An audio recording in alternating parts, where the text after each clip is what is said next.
গাজীপুরের শ্রীপুর উপজেলার তেলিহাটি ইউনিয়নের আবদার এলাকায় ভয়াবহ অগ্নিকাণ্ডে একটি বসতবাড়ির ১১টি কক্ষ সম্পূর্ণপুরে ছাই হয়ে গেছে।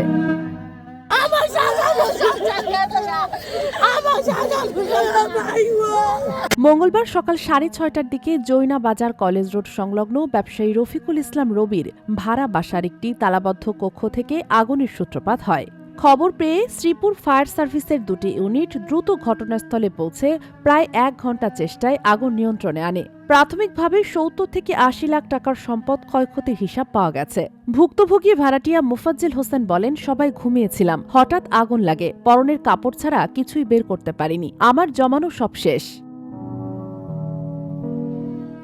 আরেক ভাড়াটিয়া কাঠমিস্ত্রি জামাল জানান, আগুন খুব দ্রুত ছড়িয়ে পড়ে এবং কিছু বোঝার আগেই সব ঘর দাউ দাউ করে জ্বলে ওঠে। বাড়ির মালিক রফিকুল ইসলাম রবি জানান, আগুনে তার ১১টি কক্ষ সহ ভাড়াটিয়াদের নগদ টাকা, স্বর্ণালঙ্কার, আসবাবপত্র, ফ্রিজ পুড়ে গেছে। ক্ষতিগ্রস্ত ১১টি পরিবারের সবাই স্থানীয় পোশাক কারখানার কর্মী।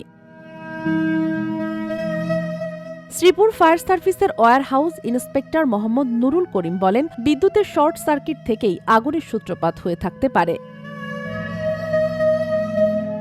Sheikh Masuma, daily our Bangladesh, Gazipur.